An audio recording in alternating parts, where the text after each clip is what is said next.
Since we tied the knot, my husband, a real mama's boy, never lifted a finger around the house.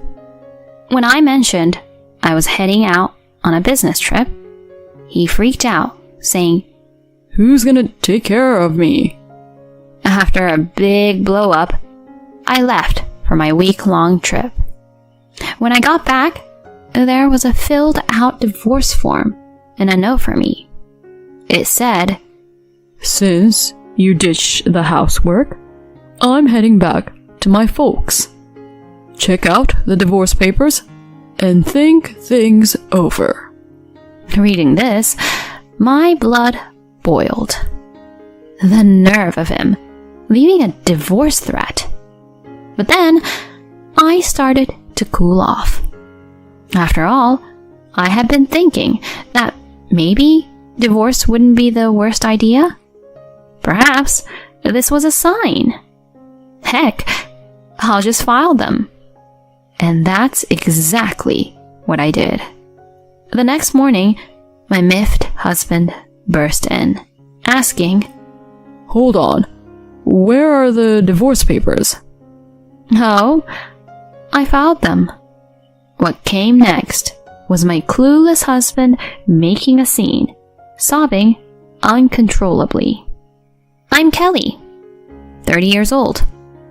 I got married a year ago, and I'm a working housewife. After college, I worked hard at a big company. Before I realized, I was nearing 30, with no boyfriend in sight. My folks were always on my case about settling down. So, I grudgingly joined a dating agency. That's where I bumped into Ray, who'd later become my husband. Ray, a couple of years my junior, worked at a mid-sized firm. I was drawn to his soft-spoken nature, and after some dates, we got serious, thinking about the long haul. During our dating phase, he was the model boyfriend, always respecting my views. We never butted heads. So, when he proposed to me, I joyfully said yes. We were officially engaged. Visiting my folks, they reminded us, "Marriage is for keeps. Kelly, always be there for Ray. Ray, look after Kelly. Okay?" I acknowledged them, and Ray paid close attention. Then, we dropped by Ray's folks. His dad, Drew, greeted me warmly. "I've heard so much about you from my boy. It's great to finally meet you."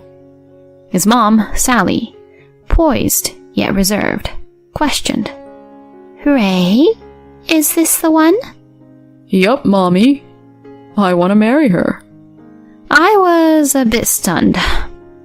Did he just call her Mommy? Seriously? I imagined someone younger. Maybe a tad more girly?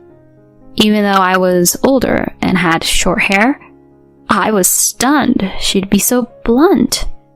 Drew stepped in. "Enough with the comments. I'm sorry, Kelly."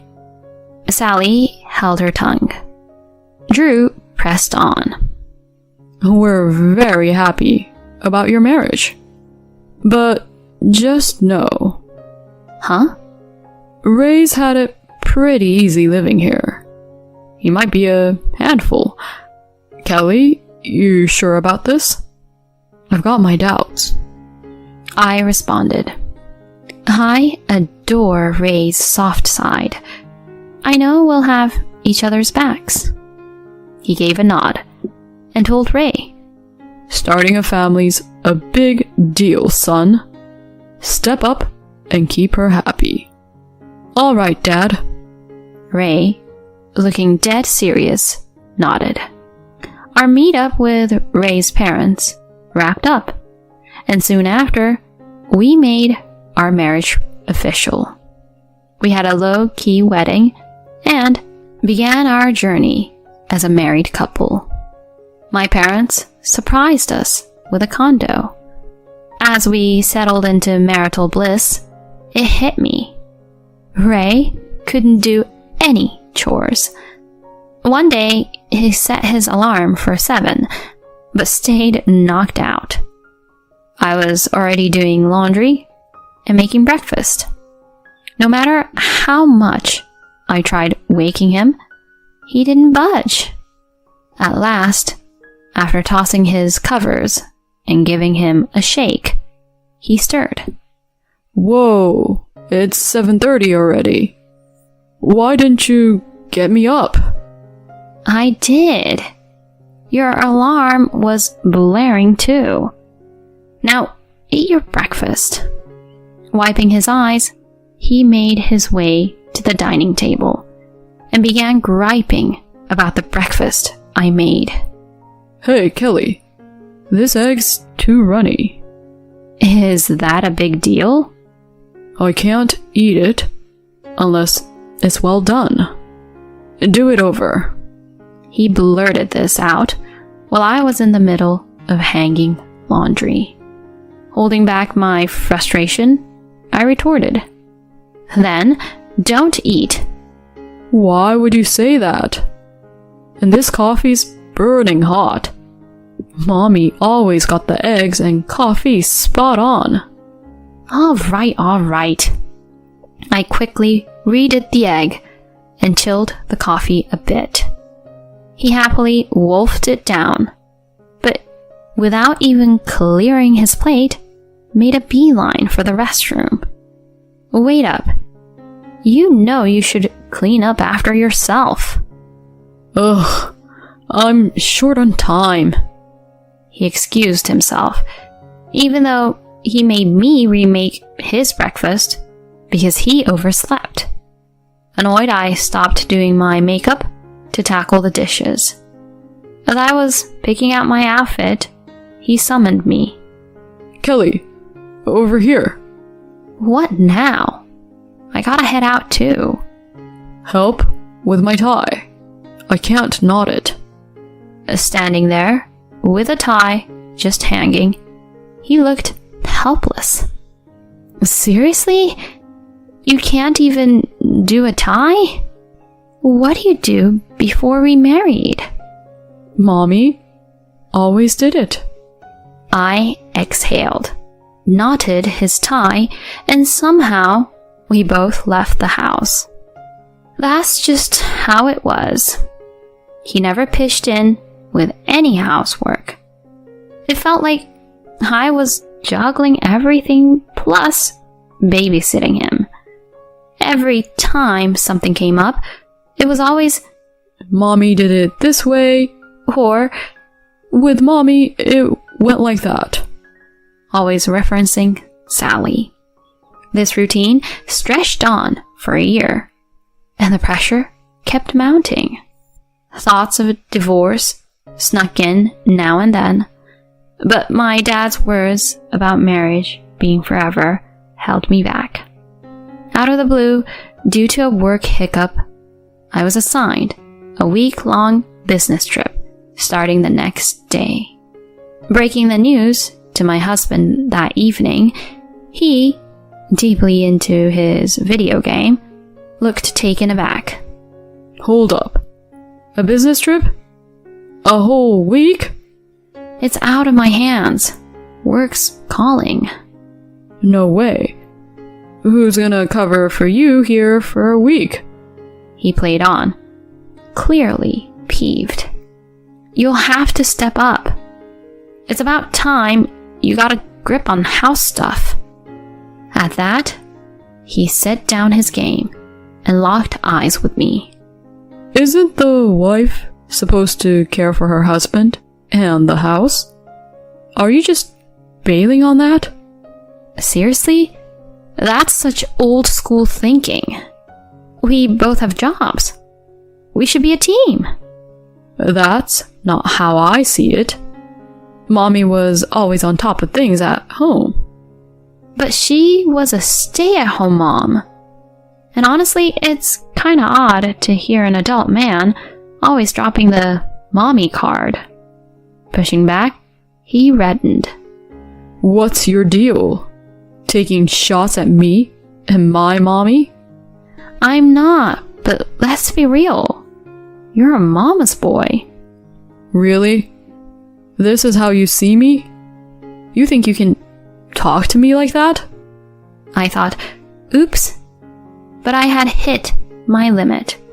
Face it, you're a mama's boy. You can't get up without help, can't even knot your own tie, and won't lift a finger around the house. And you're constantly stacking me up against your mom. For once, handle your own stuff. Really? You're gonna come at me like that? That's why I was iffy about marrying someone older. Should have sided with mommy and chosen a younger, perkier girl.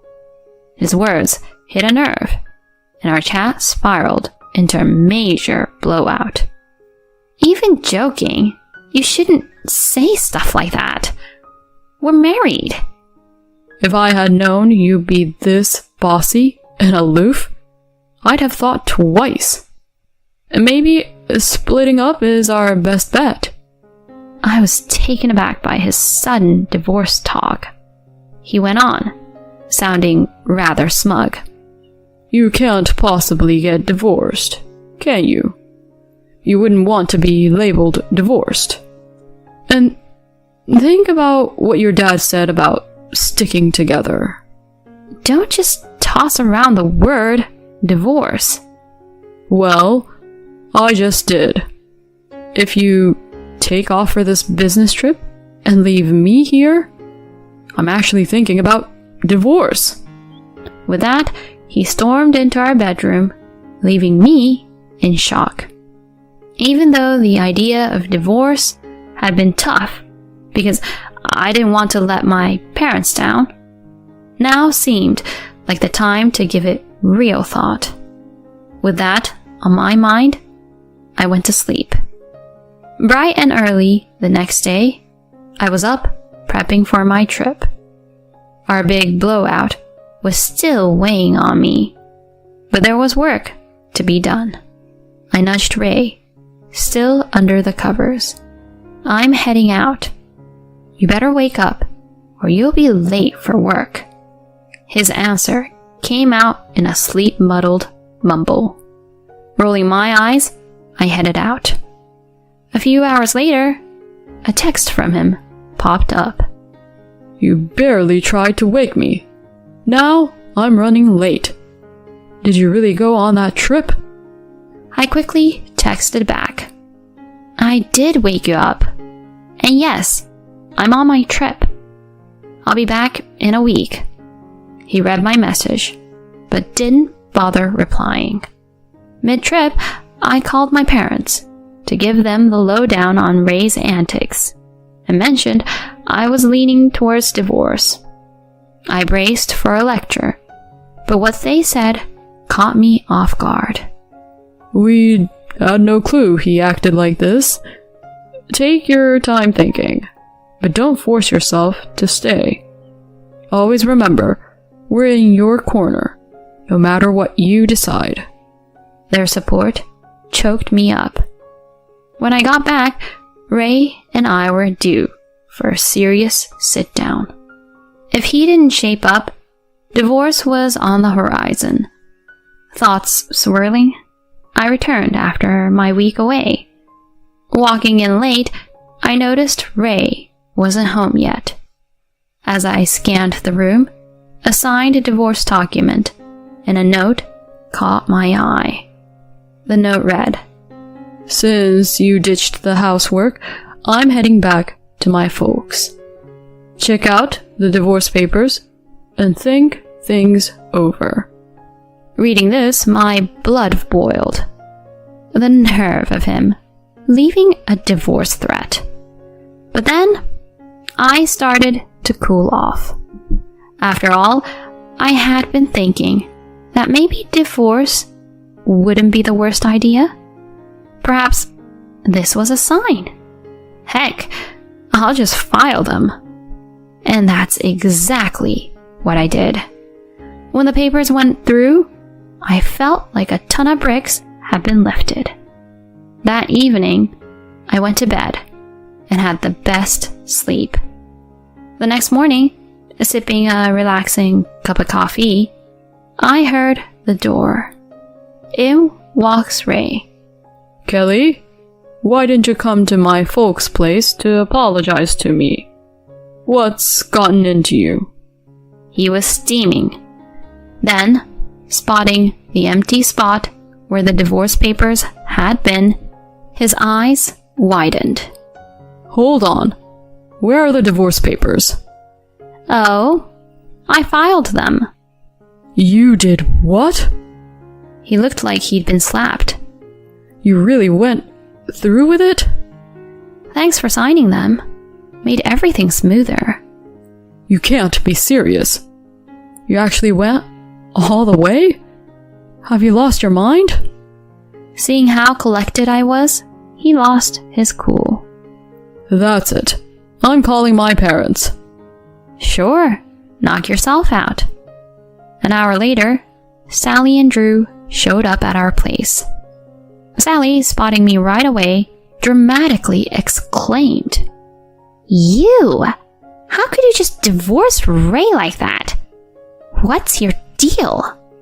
I replied, coolly, "If he had the divorce papers all filled out and ready to go, doesn't that mean he wanted out? Is that an issue?" "How can you be so bold when you're just his wife?" But Drew quickly cut her off with a firm, Enough. The room went still as Drew asked, Kelly, can you walk us through what happened? I agreed and detailed his past antics, our spat right before I left, and the divorce papers he left behind. I was at my wit's end. It seemed like he wanted a divorce, so I went with it. I held Drew's gaze while explaining. He paused, mulling it over. Ray piped up. Mommy, Dad, come on. Can't you see she's out of line? Tell her off. Sally jumped in. "Oh, Ray, my poor baby. She's so hasty. You should reverse the divorce right now." "There's no reversing. Our divorce is done and dusted. We're basically strangers now." Sally's face flushed, and she tried to respond, but Drew stepped in again. Zip it. Kelly, I apologize for Ray's behavior. Ray, eyes bulging, got an earful from his dad.